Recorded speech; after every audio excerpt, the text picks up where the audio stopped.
Hi అండి అందరికీ. అందరూ ఎలా ఉన్నారండి? అందరూ బాగున్నారా? ఈరోజు మన వీడియోలో మనకు పనికిరాని వస్తువులను ఎలా యూజ్ చేసుకోవాలి, అలాగే మన పనులను సింపుల్‌గా చేసుకొని మన మనీని, టైంని ఎలా సేవ్ చేసుకోవాలో మంచి బ్యూటిఫుల్ టిప్స్‌తోనైతే మళ్ళీ మీ ముందుకొచ్చేసానండి. వీడియోని ఎండింగ్ వరకు చూడండి, చాలా యూస్‌ఫుల్‌గా ఉంటాయండి. ఫస్ట్ టిప్ వచ్చేసి ముందుగా ఒక టిష్యూ పేపర్ పైన ఒక 6, 7 కర్పూరం బిళ్ళలను పౌడర్‌లా చేసుకొని ఉంచుకోవాలి. మీ దగ్గర కర్పూరం లేకుంటే గనుక నాప్థలిన్ టాబ్లెట్‌ని ఇలా కొంచెం ఇలా పౌడర్‌లా చేసేసుకొని ఉంచేసుకోవాలండి.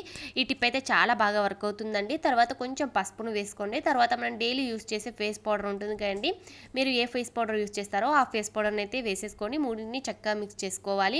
ఇంకో టిష్యూ పేపర్ పైన మిక్స్ చేసిన పౌడర్ను ఉంచేసుకొని ఫోల్డింగ్ చేసి ఏదైనా ఒక రబ్బర్ సహాయంతో మనం ఫిక్స్ చేసుకోవాలండి. తర్వాత ఏదైనా టూత్ పిక్ కానీ లేకపోతే సేఫ్టీ పిన్ సహాయంతో ఇలా చిన్న చిన్న హోల్స్ అయితే చేసేసుకోవాలి. మీకు ఎన్ని కావాలంటే అన్నింటిని ఇలా ప్రిపేర్ చేసుకోవచ్చండి. ఇప్పుడు దీన్ని ఎక్కడ ఎలా యూజ్ చేద్దామో చూద్దామండి. మన ఇంట్లోన బొద్దింకలు బల్లులు ఎక్కడైతే తిరుగుతున్నాయో కిచెన్లోన ఇలా ఒక ప్యాకెట్ ఉంచేస్తే కనుక నూసి పురుగులు కానివ్వండి, చిన్న చిన్న బొద్దింకలు అస్సలు మనకు ఇంట్లోన కిచెన్లోన రాకుండా ఉంటాయండి. అలాగే సింక్ లో కూడా నైట్ పడుకునే ముందు వేసేసుకొని ఇలా వదిలేసేయాలి. వాటర్ వేయకూడదు. ప్రొద్దున లేచిన తర్వాత వాటర్ తో క్లీన్ చేసుకోవాలి. ఇలా వారానికి 2 సార్లు చేస్తే గనుక బొద్దింకలు, చిన్న చిన్న పురుగులు, నూసి పురుగులు అనేవి రాకుండా ఉంటాయండి. యూస్ఫుల్ గా అనిపిస్తే ట్రై చేయండి. నచ్చితే ప్లీజ్ లైక్ చేయడం అస్సలు మర్చిపోకండి. ఇక నెక్స్ట్ సెకండ్ టిప్ వచ్చేసి ఎప్పుడైనా కానివ్వండి మన పిల్లలకి బూస్ట్, హార్లిక్స్ కానీ లేకపోతే మనమైనా కానివ్వండి పెద్దవాళ్ళు కాఫీ కలిపేటప్పుడు చూడండి, గ్లాస్ లో బూస్ట్, హార్లిక్స్, కాఫీ వేసేటప్పుడు కింద అడుగు బాగానే ఏంటంటే గడ్డలుగా కట్టేస్తూ ఉంటాయి. మనం స్పూన్ తో కలిపినా కూడా కరగకుండా ఉంటుంది కదండి. అడుగున బూస్ట్ అలానే గడ్డ కట్టేస్తూ ఉంటుంది. పిల్లలు అలానే వదిలేస్తూ ఉంటారు. సో బూస్ట్, హార్లిక్స్ గడ్డ కట్టకుండా ఉండాలంటే ఇలా కొంచెం ముందుగా మనం బూస్ట్ వేసేసుకొని తర్వాత కొంచెం షుగర్ను యాడ్ చేసేసుకొని ఇలా కొంచెం అటు ఇటు మిక్స్ చేసుకోవాలి. మిక్స్ చేసిన తర్వాత మనము వేడిగా ఉన్న పాలను పోస్తే గనక మనకు ఎక్కడ కూడా చక్కెర, బూస్ట్ అనేది గడ్డలు కట్టకుండా ఉంటుందండి. మనకు పూర్తిగా మిక్స్ అయిపోతుంది. అడుగున అస్సలు మనకు బూస్ట్ కానివ్వండి, కాఫీ కానివ్వండి గడ్డ కట్టకుండా ఉంటుంది. ఎప్పుడైనా బూస్ట్, కాఫీ కలిపేటప్పుడు ఈ టిప్ ని ట్రై చేసి చూడండి. మనకు కింద అడుగు బాగాన అస్సలు బూస్ట్ అనేది గడ్డ కట్టకుండా మనకు నీట్ గా ఉంటుందండి. మనకు టేస్ట్ కూడా చాలా బాగుంటుంది. ఇక నెక్స్ట్ థర్డ్ టిప్ వచ్చేసి మనం డైలీ కూడాను ఒక స్పూన్ తేనెని తీసుకోవడం వల్ల హెల్త్ కూడా చాలా మంచిది కండి. సో మనం యూజ్ చేసే తేనె అనేది ఒరిజినలా లేకపోతే కల్తీ అనేది తెలుసుకోవడం కోసం ముందుగా ఇలా ఒక ప్లేట్లోనైతే వాటర్ అయితే వేసేసుకోవాలి. తర్వాత ఒక స్పూన్ వరకు తేనెను వేసేసుకొని ఇలా కొంచెం ప్లేట్ను అటు ఇటు అంటే గనక మనకు తేనె పట్టు ఎలా ఉంటుందో సేమ్ అలాగే సపరేట్గా కనిపిస్తుందండి. వీడియోలో క్లియర్గా చూస్తున్నారు కదండి. మనకు తేనె పట్టు చిన్న చిన్నగా ఎలా ఉంటుందో అలాగే వస్తుంది.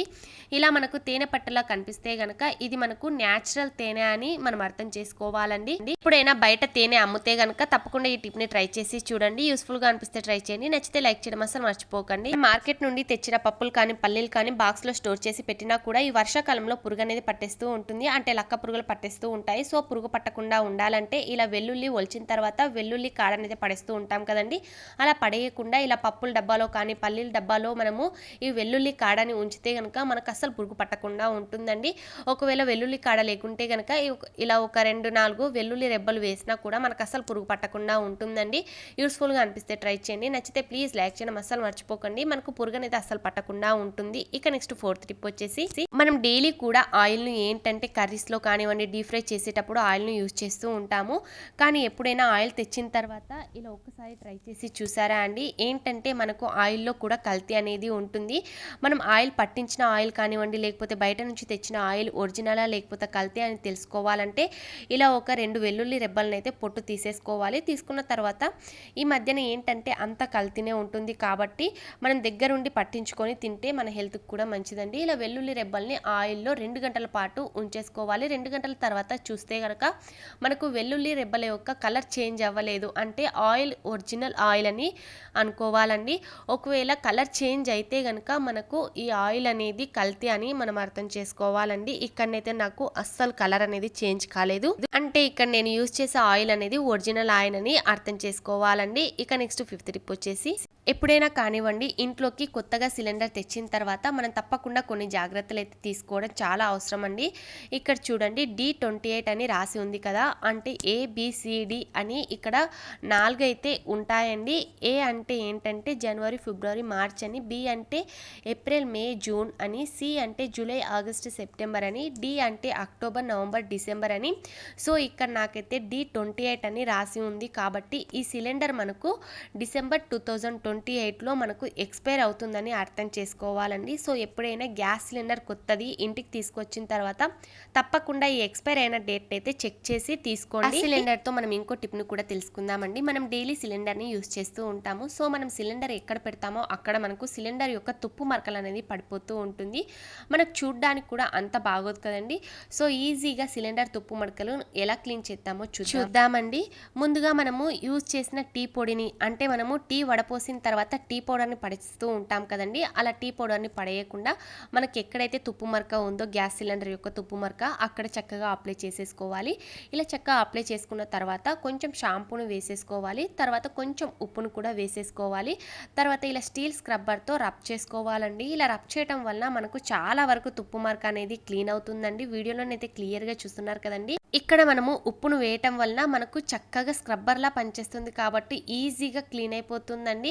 ఎంత మొండి తుప్పు మరక ఉన్నా కూడా ఒక్కసారి ఈ టిప్ని ట్రై చేసి చూడండి. మనకు 100% వర్క్ అవుతుందండి. మీరు ఇక్కడ షాంపూ ప్లేస్లో కొంచెం హార్పిక్ వేసి క్లీన్ చేసినా కూడా మనకు మంచి రిజల్ట్ అనేది వస్తుంది. తర్వాత మనం ఏదైనా ఒక క్లాత్తో తుడిచేసుకుంటే సరిపోతుందండి. చూసారు కదండి మనకు ఎంత చక్కగా క్లీన్ అయిపోయిందో. చాలా వరకు అయితే మనకు తుప్పు మరక అనేది క్లీన్ అవుతుంది. యూస్ఫుల్గా అనిపిస్తే మాత్రం ఈ టిప్ని ట్రై చేసి చూడండి.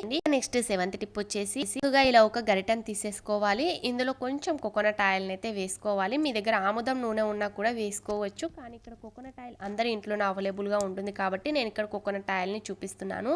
తర్వాత కొంచెం పసుపును కూడా వేసేసుకోవాలి. తర్వాత ఒక కర్పూరం బిళ్ళను కూడా పౌడర్లా చేసుకొని వేసుకోవాలి. ఇప్పుడు దీన్ని ఎక్కడ ఎలా యూజ్ చేద్దామో చూద్దామండి. ముందుగా స్టవ్ ఆన్ చేసేసుకొని కొంచెం వేడి చేసుకోవాలి. వేడి చేసుకోగానే మనకు కొంచెం వేడిగా అయ్యింది అన్నప్పుడు స్టవ్ ఆఫ్ చేసుకోవాలి. ఇప్పుడు మనకు ఏంటంటే కీళ్ళ నొప్పులు, కండరాల నొప్పులు, అలాగే మనకు ఇప్పుడు వర్షాకాలం కాబట్టి చేతి వేళ్ళ మధ్యలో అలాగే లేకపోతే కాళ్ళ వేళ్ళ మధ్యలో ఇన్ఫెక్షన్ వచ్చేసి మనకు దురద అనేది వచ్చేస్తూ ఉంటుంది కదండి. అలాగే రెడ్గా అయిపోతూ ఉంటుంది. అలాగే చాలా మందికి ఏంటంటే ఇప్పుడు వర్షాకాలంలో మనకు కాళ్ళ పగుళ్ళు కూడా వచ్చేస్తూ ఉంటాయి. అలాంటప్పుడు ఇలా నైట్కి పడుకున్న ముందు అప్లై చేసి చూడండి. మనకు 2 రోజుల్లోనే దురద ఇన్ఫెక్షన్ అనేది తగ్గుతుంది. అలాగే మనకు రెడ్నెస్ అనేది కూడా తగ్గిపోతుందండి. యూస్ఫుల్గా అనిపిస్తే మాత్రం ట్రై చేయండి. అలాగే మనకు కాళ్ళ వేళ్ళల్లో కూడా అప్లై చేసుకోవాలి. నైట్కి పడుకునే ముందు అప్లై చేసి చూడండి. మనకు 100% రిజల్ట్ అనేది వస్తుందండి. యూస్ఫుల్గా అనిపిస్తే ట్రై చేయండి. నచ్చితే లైక్ చేయడం మర్చిపోకండి. Thank you for watching. By by. Take care.